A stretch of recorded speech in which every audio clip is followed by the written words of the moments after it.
We spend our entire lives building ourselves out of labels. We stack our job titles, our bank accounts, our relationships, and our pasts on top of each other, eventually creating a towering, heavy structure we call me. These constructs give us a convenient way to navigate society, but they also create our deepest anxieties. The heavier the structure gets, the more terrified we are of it collapsing. In the 8th century, the philosopher Adi Shankaracharya wrote a hymn called the Nirvana Shatakam. It is a precise philosophical tool designed for the extreme deconstruction of human identity.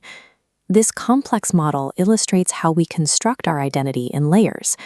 To find ultimate peace, Shankaracharya proposes a terrifying thought experiment. We must systematically delete every single attribute we believe makes up this identity. We have to temporarily abandon who we think we are, walk into an absolute vacuum, and discover exactly what remains in the dark. The logic of the Nirvana Shatakam relies on an ancient method called neti, which translates to not this, not this. It is a process of relentless subtraction. We start with the dense outer shell. You are not the physical body, nor the 5 elements of earth, water, fire, air, and space, nor the biological systems that keep this vessel running. Moving inward, we discard the 5 human senses.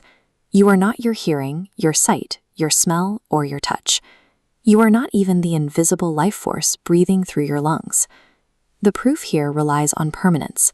Physical elements age, sensory experiences fluctuate and eventually decay. Because these things are entirely unstable, they cannot constitute a permanent true self.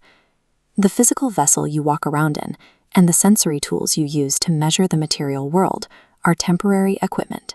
They are not you. Now we move deeper, stripping away the invisible psychological labels.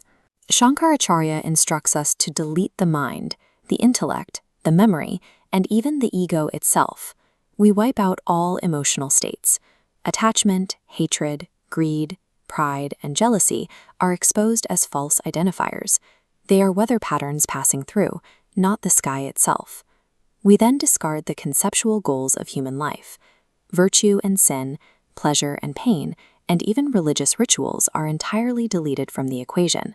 The philosophy takes the subtraction a step further. Even the desire for spiritual liberation, moksha, has to go. You must drop the deeply held identity of being the experiencer of this life. This logic diagram visualizes the observer as entirely separate from a cluster of rapidly changing thoughts and emotions. If you have the capacity to step back and observe your own mind, you cannot inherently be that mind. The subject cannot be the object. Everything you experience internally, every fleeting thought, every intense feeling, and every moral judgment is just another transient object passing across your screen. Next, we sever the societal tethers. The labels of caste, rank, friends, teachers, mother, and father are all systematically erased.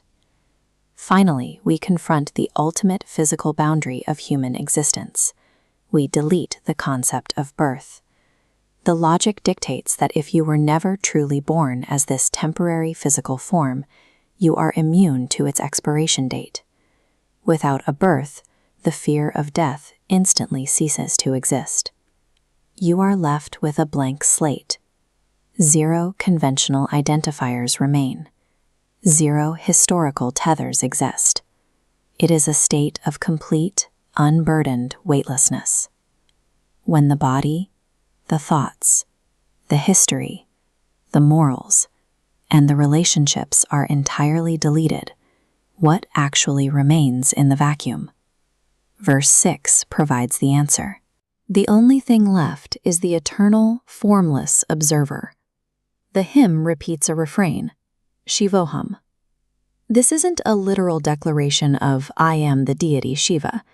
In Advaita Vedanta, it expresses a non-dual reality.